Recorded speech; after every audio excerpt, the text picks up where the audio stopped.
Alrighty, so today I'm actually going to be doing the preview of the midweek games a little bit earlier than usual because I am going to be going to Salt Lake City on Wednesday, and for the second year in a row, I am going to be attending RSL versus Minnesota United in person. And also in terms of the midweek action this week, well, this is definitely one of the busier week in terms of midweek action in MLS. There's 11 games that is going to be happening, and all 11 of these are going to be happening on Wednesday, which means that, yeah, there's going to be a lot of games that's going to be overlapping each other. But since I'm going to be going to that RSL versus Minnesota game, and I'm, of course, are traveling, most likely I will not be watching a lot of these games, and I'm still kind of contemplating whether or not should I do the review at the hotel, or should I just maybe wait until I get back, because on Thursday when I fly back home, it's going to be relatively early when I get back home around 4 in the afternoon. Probably I'll just do the review at the hotel, because by the time the game between RSL versus Minnesota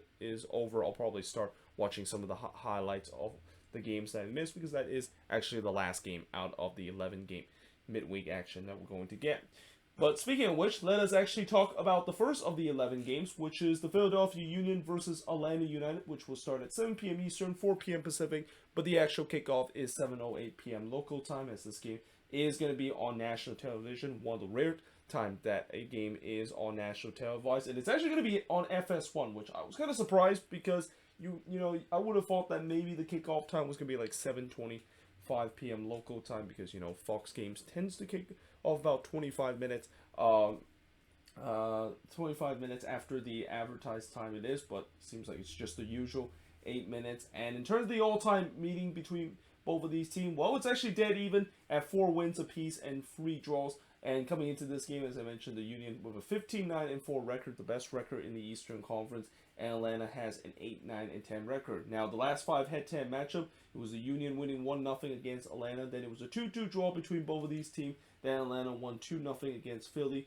Philly then went 3-1 against Atlanta United before it was a 1-1 draw between both of these teams. And, it's also safe to say that, there's starting to becoming a little bit of a rivalry aspect, because remember when both of these teams tends to play 4 or 5 times during the 2021 season, when, or actually not the 2021 season. I think this was the 2020 season when they pretty much met in the, or actually, I'm sorry, not 2019 season, when they basically met each other so many time in the league, and also in the CONCACAF Champions League, and it really created kind of a rivalry standpoint. So it's going to be interesting to see whether if it can carry into this one, and especially, I talked about Atlanta United, and after getting a big win in their last game against DC, and that they need to, of course, get some momentum if they want to make it to the playoffs. And yeah, this was probably the worst case scenario for them, that the game that maybe they can get themselves a momentum and get themselves a winning streak, and they have to face now the best team in the Eastern Conference, which, oh, by the way, this is a team that have been not only dominating teams, but they are just single-handedly manhandling team every single game, like they're playing beginner level in terms of FIFA 22. So yeah, something tells me this could be ugly for Atlanta, but you never know. Maybe they could be that team that could knock off Philly, and that, again, Atlanta, they done this themselves with them being so inconsistent in a way where they are definitely facing it in terms of trying to get themselves above the red line. If they want to do so, they need to do it the hard way to at least get a result in this one against the Philadelphia Union. Now, moving on, in terms of the next match, is also a big playoff implication match, or actually one of the first big playoff implication match that was going to get, which is Columbus versus Inter Miami, as this one will start at 7:30 p.m. Eastern, 4:30 p.m. Pacific, but the actual kickoff is 7:38 p.m. local time. And the reason why this is a big playoff implication match is that the Crew is still in 7th position with an 8-12-6 record, while Miami still sitting in 6th despite the loss against the Red Bulls with a 10-6-11 record. And in terms of the all-time meeting, it's only the third meeting between both of these teams, with both getting 1 win apiece. Last time both of these teams played at Lower.com Field, it was not close. Columbus absolutely destroyed Inter Miami by winning 4-0 in that game, and then Miami, of course, winning the first ever meeting 1-0 over the Columbus Crew. But yeah, this has a lot of playoff implication because of them being the last 2 teams to make it to the playoffs. The playoffs started in the Eastern Conference. And, you know, obviously I think Columbus will be the favorites coming into this game because Inter Miami is a team that has been struggling on the road. But that being said, you can also say that the Crew has also been struggling in terms of getting points at home, and that one of the things that I've also started to realize with the Crew this season is that they have drawn a lot of games. Like, they have drawn a lot of games and dropped a lot of points at home, and even with their incredible form that they've been going all the way back to June, they haven't won a lot of games, and hence that's why they're not really sitting in a position where that you would think that they're going to be instantly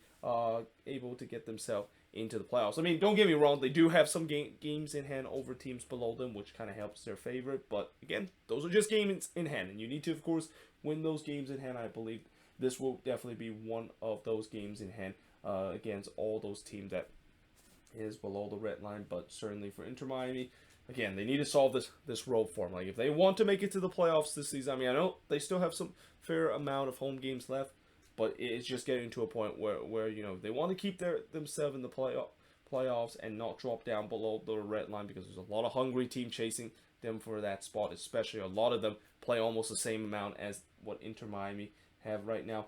They need to, of course, get some result on the road or even get a win in this one against the Columbus Crew.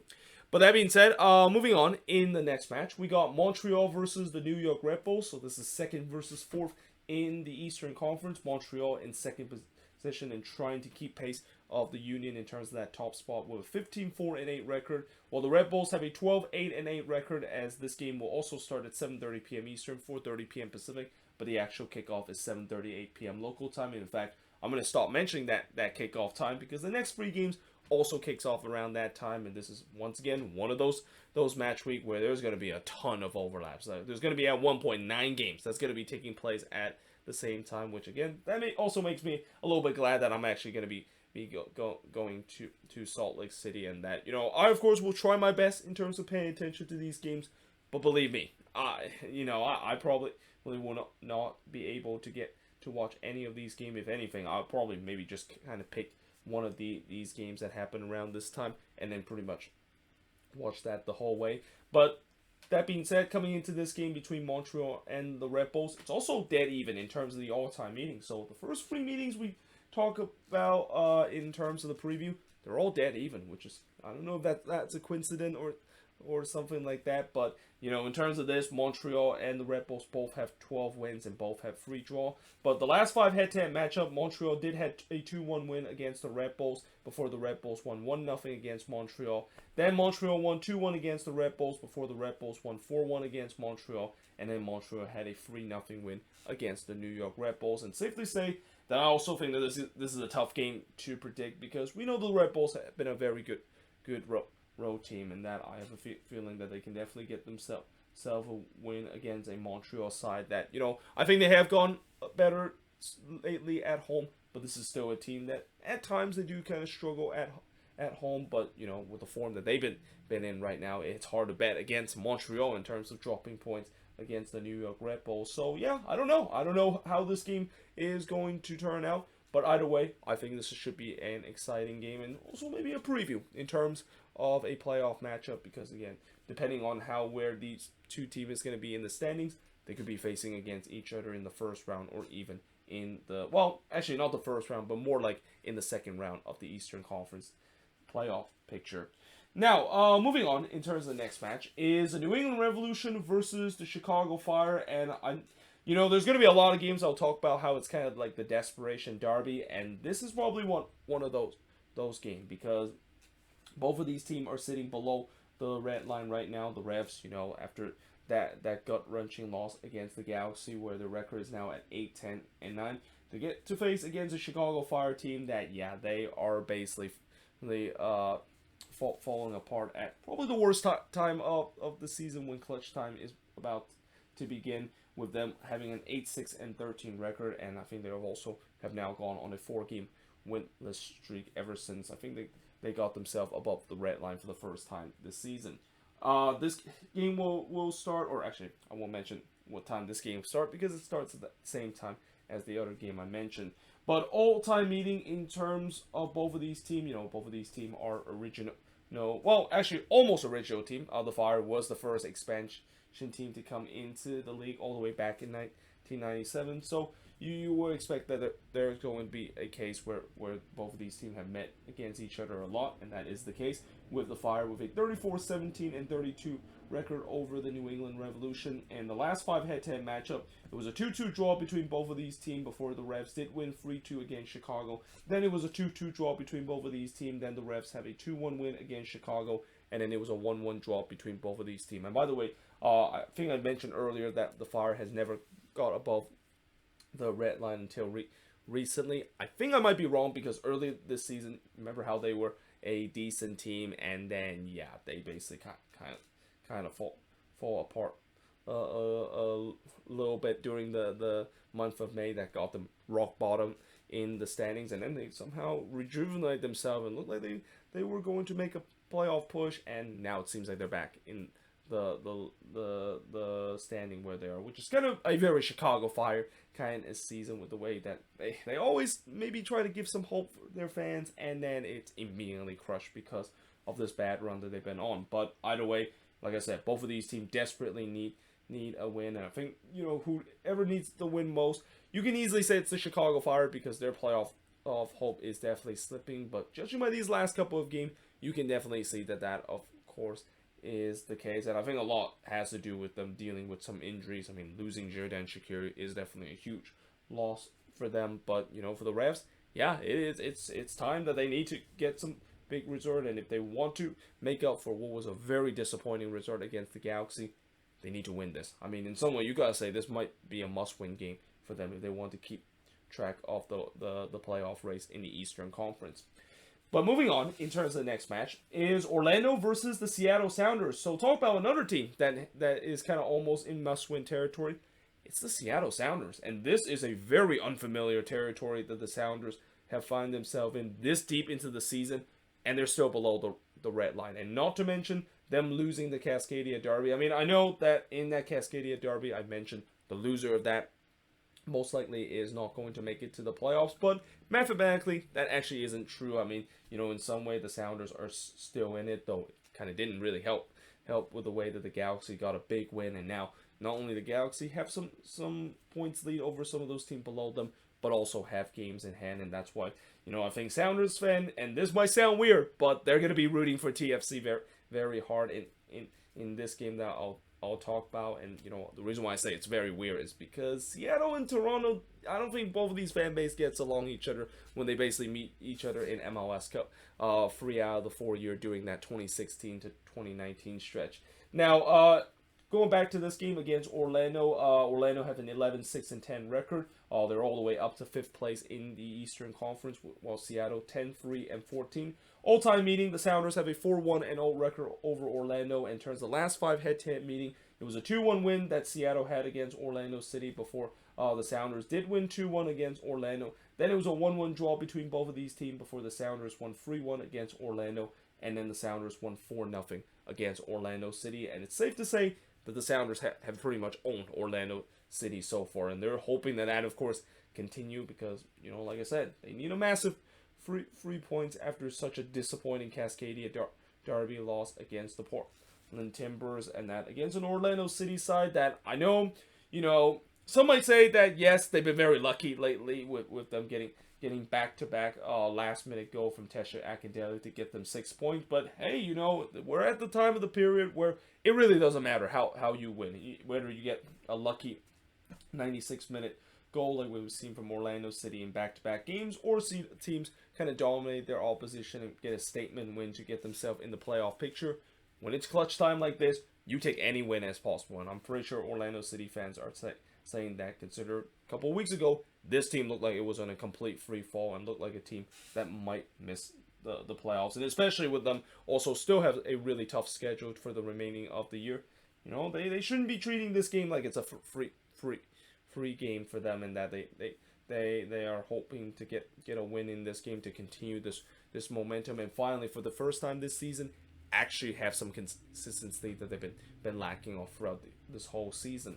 But moving on, in terms of the next match, is Toronto FC versus the LA Galaxy, and I mentioned the Sounders being being a huge fan of TFC in this game. I'm pretty sure every single team below the red line that are still within touching distance of going above the red line are rooting for TFC in this game, because the Galaxy is that last team to make it to the playoffs. And coming into this game, the Galaxy have an 11-4-11 record, while TFC have a 9-6-13 record. This game will start at 7:30 p.m. Eastern, 4:30 p.m. Pacific, but the actual kickoff is 7:38 p.m. local time. Oh, I just mentioned the kickoff time again when I just talk about how these next 5 games are pretty much the same kickoff. But all-time meeting, it's dead even at 4 wins apiece for both of these teams and 6 draw. And the last 5 head-to-head meeting, it was a 2-0 win that the Galaxy had against Toronto. Before, it was a 5-3 win that TFC had against the Galaxy. Then TFC had 4-0 win against the Galaxy. Before, it was a 1-0 win that TFC had against the Galaxy.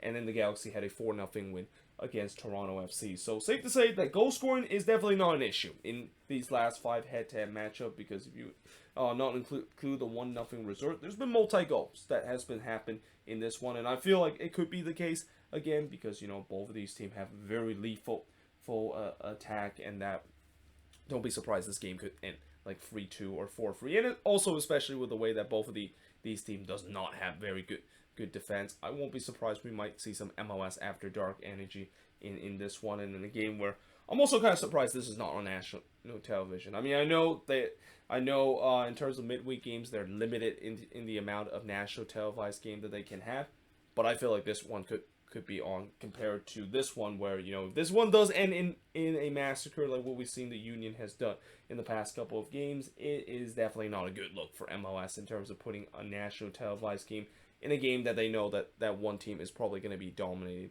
against the other team. Whereas if they would have chose this game, they might see just a crazy resort, or just an MLS After Dark kind of game that hopefully will maybe bring some rating up in terms of these national television number that MLS have always been struggling in terms of getting those ratings. But that being said, I am now going to switchboard and look at the last 5 games that is going to conclude in terms of a busy 11-game Wednesday night action in MLS. So the next game we're going to talk about is NYCFC versus DC United, as this game will start at 8 p.m. Eastern, 5 p.m. Pacific, but the actual kickoff is 8:08 p.m. local time, and NYCFC have a 13-6-8 record, while DC United have a 6-4-17 record. Keep in mind, this game is going to be playing at Red Bull Arena, and I think this might be the last time that NYCFC is going to be playing at Red Bull Arena, which I think that has to be a huge sigh of relief to a lot of NYCFC fans, because don't be surprised in terms of all of these games, and you wonder which game is going to have the lowest attendance. This one probably is going to be, and it wouldn't even be close. But in terms of the all-time meeting, NYCFC have a 10-3-5 record over DC, and in terms of the last 5 head-to-head matchup, it was NYCFC winning 2-0 against DC before. Yeah, this is definitely a game that DC does not want to remember. A 6-0 drumming that NYCFC had against DC. Then NYCFC did win 2-1 against DC before DC did get a rare victory against NYCFC, a 2-1 win, before it was a 4-1 win that NYCFC had against DC United. And it's safe to say that, if you look at the last 5 head-to-head meeting, NYCFC has pretty much dominated this head-to-head, and that in some way, I think this is kind of exactly what the doctor ordered for NYCFC, where, after a tough loss against Orlando City, and that they're still kind of trying to get things going as playoff time is start to come, this is exactly the opponent that they can maybe get some confidence. I mean, the only bad thing about this game is the fact that it is at Red Bull Arena, and that is a place that, even though it's a home game for NYCFC, it does not feel like a home game, and that is a stadium that is kind of a house of horror for NYCFC, even when they're, of course, are playing home games, and against a DC team that, they have nothing to lose, and that how many times mentioned, when you do face against team that has nothing to lose, those are always the most dangerous teams to face, because they don't care if they lose this game. Like, there's really nothing on the line. They need to, of course, try to play hard to try to get some pride, and we definitely saw that in that game between DC and Atlanta, where DC was definitely looking to try to play the spoiler role, and they did a good job for most part of it, except for the fact that their defense decided to just kind of collapse in the second half, and maybe that's what NYCFC might need to do in this game. They maybe need to be patient throughout this game, and then in the second half, that's when they can really blitz this DC team, because maybe that's a telling sign that this DC defense cannot go the full 90 minutes if they keep imploding in the last 30 minutes or so in the game. But that being said, moving on, we got the Houston Dynamo versus LAFC, which will start at 8:30 p.m. Eastern, 5:30 p.m. Pacific, but the actual kickoff is 7:38 p.m. local time. The Dynamo have a 7-5-15 record, while LAFC have an 18-3-6 record.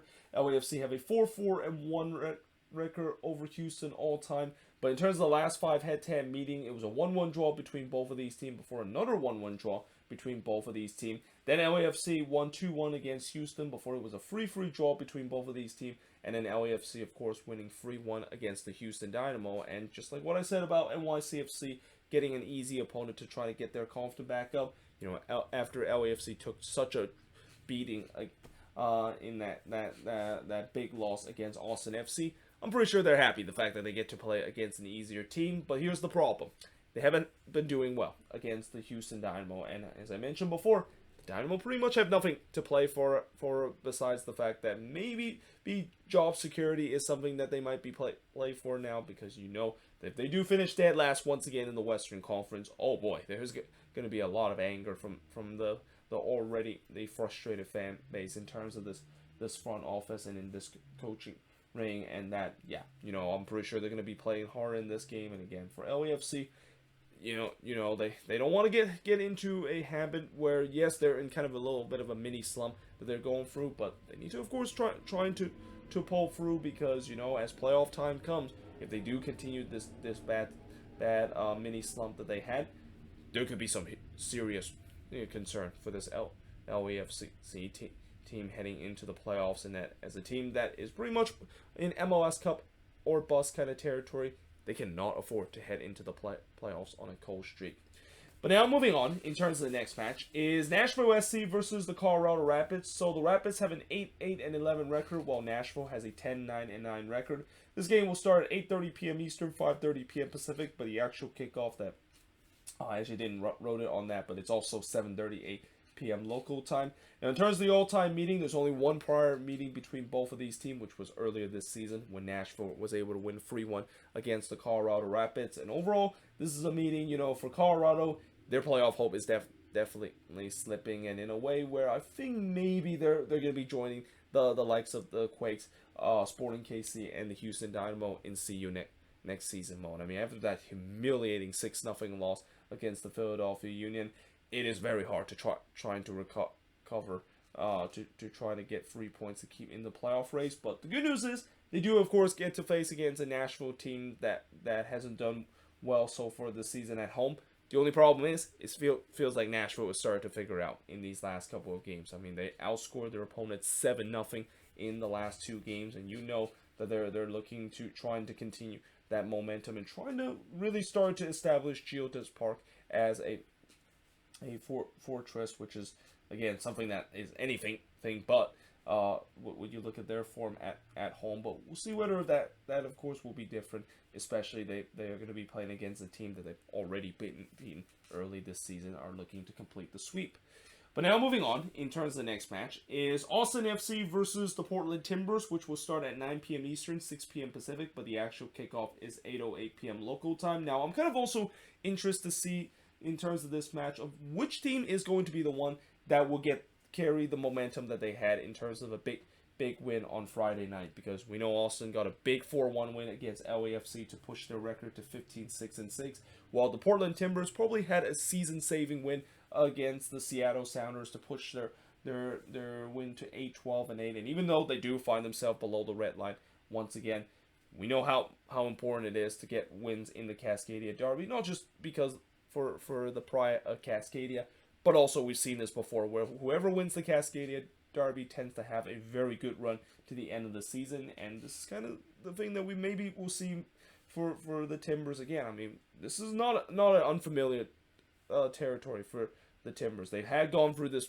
period where they got a big Cascadia Derby win to save their season, and you expect maybe they can really go on a run. But the problem is they do play against Austin FC, who, like as I said, they got a big win against LAFC, and also, so you wonder, can they carry that momentum heading into the next game? But I think the other big question coming out of this game is also, is it going to be a big letdown for both of these teams? Because whenever you have an emotional win, it is very easy to have a big letdown, especially in the middle of the week or on a short week kind of break. And that's also going to be something I'll be watching in this one, of which team is going to be the one that could have that big letdown that could maybe cost them all 3 points in this one. Now, this game will start at 9 p.m. Eastern, 6 p.m. Pacific, but the actual kickoff is 8:08 p.m. local time.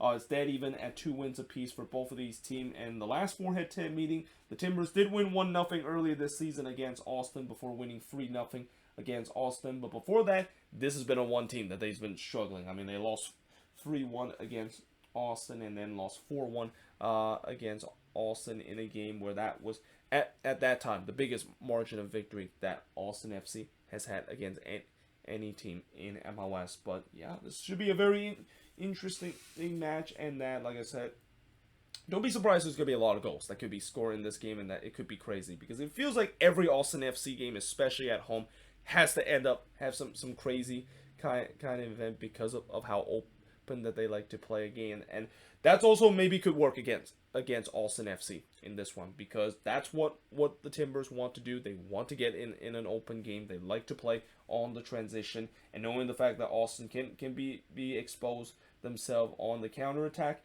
yeah, it's going to be interesting what kind of tactics Josh Wolf is going to do. Is he going to dial back a little bit in terms of how open that they play, and that they don't want to be just way too open in a way where the Timbers can easily just go on the transition and basically score those goals that they need to get a big win. Now, moving on into the last game of this midweek action is the game that I mentioned earlier in this video that I am going to, which is RSL versus Minnesota United. Now, I will say that, this of course is a big game, but I feel like it's a bigger game for RSL than it is for Minnesota, because I think for the Loons, coming into this game, if they do lose this one, I don't think it's the end of the world, because I feel like after that big victory against the Houston Dynamo, it does give them a bit of a cushion, and especially with the way that RSL got a draw against FC Dallas, which was probably the best case scenario for Minnesota if they want to keep third position. Now all of a sudden they're in a very good spot where they can keep that third position and don't have to worry about maybe falling below the top 4 line of hosting a playoff game. So what I'm trying to say is that the Loons are in a very good position in terms of at least hosting one home playoff game, while RSL have now dropped all the way down to 6th place in the Western Conference. And although they, of course, have got some big resort on the road, it's the home form that has been a problem, and that is not a good thing to hear if you're an RSL fan, because Rio Tinto Stadium, there's a reason why it's called the Riot, because that's a place that they have definitely got a lot of points, and they have really made that place a fortress. But that's just not been the case recently with them dropping points.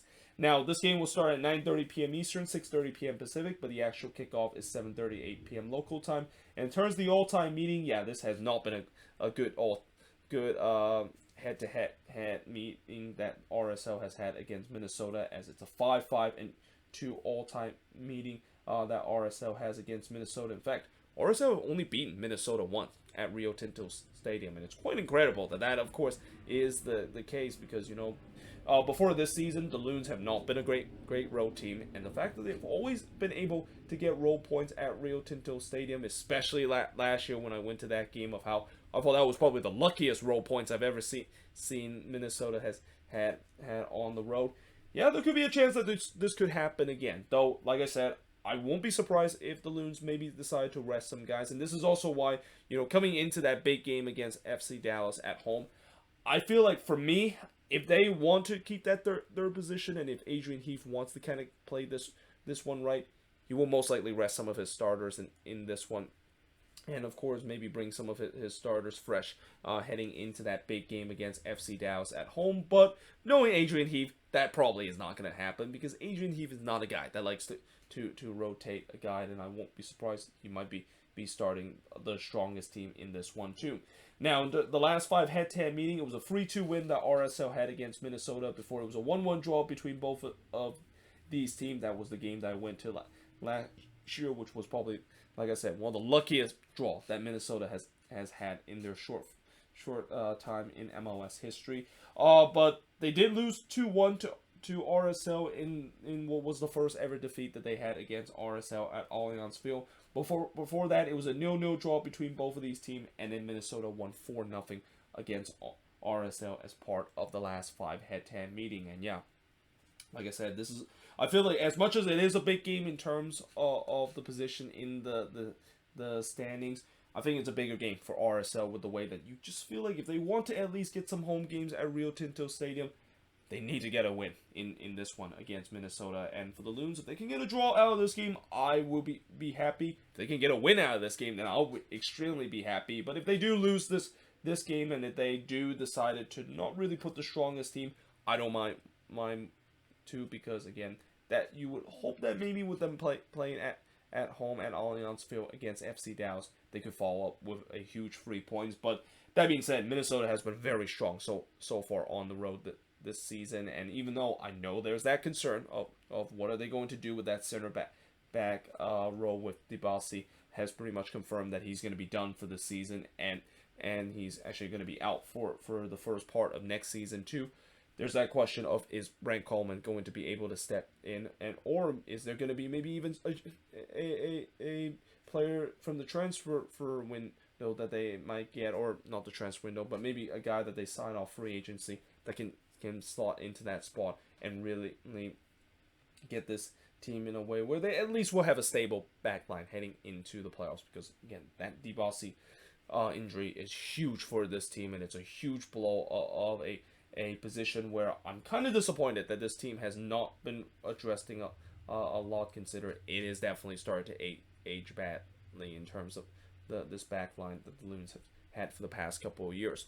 But that being said, let me know in the comments below, what do you think of all these games? And as always, let me know in the comments below your prediction in terms of these 11 games that's going to be happening in the middle of the week. And by the time when we get to the weekend action, yeah, the tables will definitely be changed, especially in the Eastern Conference, because there tends to be a lot more Eastern Conference game than we're going to get in terms of Western Conference game. I mean, I think this is a Western Conference game, this is a Western Conference game, this is a Western Conference game, and that's a Western Conference game, and that's pretty much it, because the other game are either Eastern Conference matchup or interconference matchup in an Eastern Conference venue. But if you enjoyed this video, let me know in the comments below, and also make sure you guys leave a like and smash the subscribe button. And yeah, I of course will see you guys next time.